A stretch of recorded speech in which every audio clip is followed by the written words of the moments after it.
Il y a des derniers qui seront premiers. Parole du Seigneur qui se vérifiera dans toute sa splendeur au paradis. Nous verrons alors combien de derniers sur cette terre seront premiers au ciel. Vive interpellation pour nous tous, afin de revisiter sans tarder nos priorités. Mais aussi vif encouragement. Encouragement pour accueillir la vie présente dans tous ces moments, qu'ils soient premiers ou qu'ils soient derniers. Ainsi, aujourd'hui, beaucoup d'entre nous sont au premier jour entier du festival marial. Certains, sans doute, aux premiers instants de leur découverte du lot, quand d'autres, dont je suis, sont à leur dernier jour ici. Dans notre assemblée, nous goûtons la diversité de temps premiers et de temps derniers. Juste un reflet de la vie, en fait. Car sans cesse, des gens naissent et d'autres meurent. Certains se lancent dans de nouveaux projets quand d'autres arrivent au terme d'une construction. Ainsi va la vie. Parmi ceux qui vivent des temps derniers pour commencer des temps premiers, je pense d'abord chaleureusement aujourd'hui à mon successeur, le Père Michel Desplanches, qui arrivera ici dans quelques jours. Il vit ses derniers temps dans sa mission de vicaire général d'Aix-en-Provence. Je demande de tout cœur à la Vierge du Lot et à Benoît de bien le guider dans ces temps prochains qui vont être premiers pour lui à Notre-Dame du Lot. Ainsi va la vie, de temps premiers en temps derniers. C'est une réalité incontournable de l'existence, mais c'est aussi un appel pour nous tous, à accueillir chaque instant dernier de quelque chose comme un instant premier d'autre chose. Vous savez, on entend parfois dire qu'il faudrait vivre tout instant de sa vie comme si c'était le dernier à vivre. Ah, cela aide sans doute à goûter chaque moment, même les choses les plus simples. Vivre un temps en famille, entre amis, comme si c'était le dernier. Vivre cette messe, comme si c'était la dernière à laquelle il nous soit possible de participer de toute notre vie. Voilà de quoi donner à chaque instant une densité formidable, vous ne trouvez pas ? Mais ça risque aussi d'entretenir une forme de fébrilité, car en vivant tout instant comme dernier, on risque de regretter déjà le moment où ça ne sera plus. Alors, pourquoi ne pas penser notre vie sur Terre dans l'autre sens ? Non pas en vivant chaque instant comme si c'était le dernier de notre vie, mais comme si c'était le premier à vivre. Un prêtre célébrant la messe comme si c'était la première de sa vie ne risque pas d'en banaliser le mystère.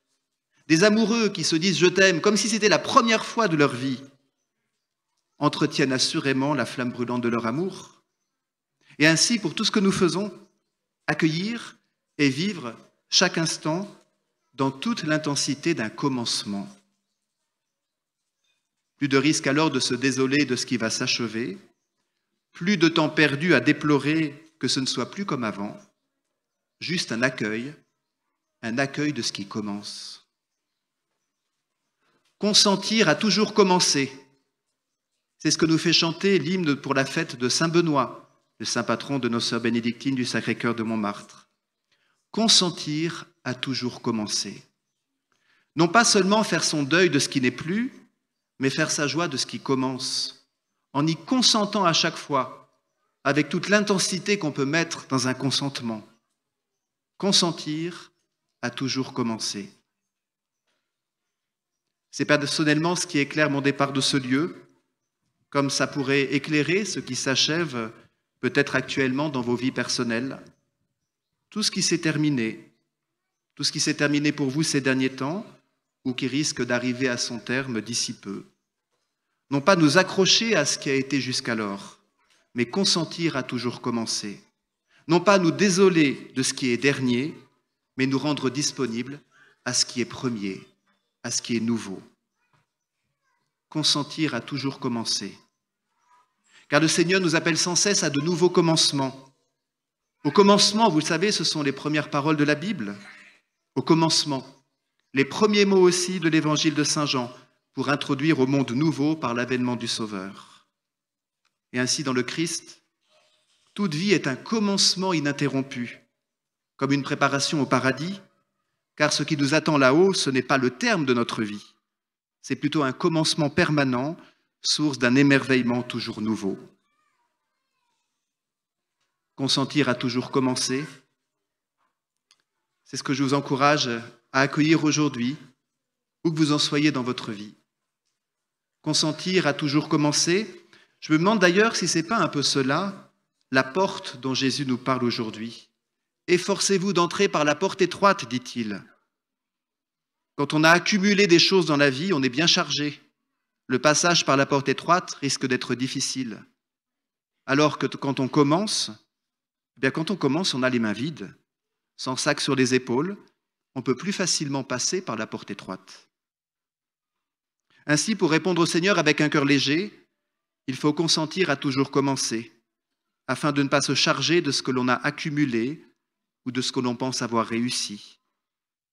Sans rien capitaliser, on est vraiment disponible à ce que la grâce de Dieu commence encore et encore son œuvre en nous, commencement permanent jusqu'à l'éternel commencement qui fera notre joie au ciel. Consentir à toujours commencer, quelles que soient les portes que nous avons à passer dans nos vies. Tiens d'ailleurs, sans faire de suppositions hasardeuses, nous risquons bien aujourd'hui tous de passer de nombreuses portes. Il pourrait être bon à chaque fois de penser à cette parole, consentir à toujours commencer, consentir à toujours commencer, et ainsi nous rendre disponibles à ce qui nous attend derrière chaque porte. Passer les portes pour de nouveaux commencements, en pensant aussi à la Vierge Marie. Dans la grande hymne de l'Alma Redemptoris Mater, la Mère de Dieu est reconnue comme la porte du ciel toujours ouverte. Marie, porte du ciel, mère qui accompagne tout ce qu'il faut sans cesse traverser pour de nouveaux commencements. C'est bien ce que la belle dame a montré à la bergère Benoîte ici même pendant 54 années. C'est aussi ce qu'elle m'a fait comprendre très clairement pendant mes 12 ans au service de ce beau sanctuaire. C'est également ce qu'elle peut éveiller dans le cœur de chacun d'entre vous. La porte du ciel toujours ouverte accompagne les enfantements à des réalités nouvelles. Alors je vous souhaite qu'elle soit pour vous la sage-femme qui accompagne votre vie et qui vous aide dès aujourd'hui à vivre un enfantement, un passage, quel qu'il soit, vers du nouveau, vers du premier. Vierge Marie, sage-femme de l'enfantement à ce qui commence toujours, priez pour nous. Et ainsi, voyez-vous, en pensant à Marie, porte du ciel, nous pouvons concrètement passer chaque porte dans la disponibilité à l'inattendu, sans risque de regarder en arrière, ni de vouloir nous nourrir de ce qui a été. Par ailleurs, quand on consent à de nouveaux commencements avec Marie, on n'est plus dans la crainte de ce qui peut nous tomber dessus, car la peur est toujours liée à quelque chose de dernier, alors qu'en accueillant tout comme premier, on peut bien sûr être un peu triste de ce qui n'est plus, mais jamais abattu de ne plus l'avoir, car un nouveau commencement est déjà là. Frères et sœurs, ainsi s'accomplit sans cesse dans nos vies la promesse du Seigneur au livre d'Isaïe. « Voici que je fais une chose nouvelle. Elle germe déjà. Ne la voyez-vous pas ?» Elle est pour nous cette question. Elle germe déjà. Ne la voyez-vous pas? Dans le Christ, il y a toujours quelque chose qui est en train de germer. Ne le voyez-vous pas? Oh, pour le voir, ce n'est pas tant sur la récolte que l'on doit focaliser que sur la disponibilité à semer encore pour que ça germe davantage. Vous savez, en regardant la récolte, on risque de s'attribuer quelques lauriers, alors qu'en semant encore et encore, on ne possède rien, mais on sait que tout va pouvoir grandir pour la gloire de Dieu. Et c'est là qu'on trouve la vraie joie, celle qui vient de la fécondité du Seigneur dans nos vies. Alors, frères et sœurs, vous comme moi, si vous le voulez bien, décidons-nous aujourd'hui à être semeurs plus que récolteurs, à regarder ce qui germe plutôt que ce qui arrive à son terme. Ensemble, consentons à toujours commencer. Le Seigneur se chargera de tout le reste, nous en sommes assurés, aussi bien de la croissance que de la moisson. Tout est dans ses mains. Nous verrons alors s'accomplir la promesse portée par le festival marial qui commence. D'un amour éternel je t'ai aimé, aussi t'ai-je maintenu ma faveur. De nouveau je te bâtirai et tu seras rebâti. De nouveau je te bâtirai et tu seras rebâti.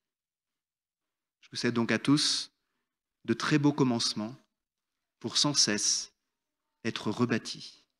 Amen.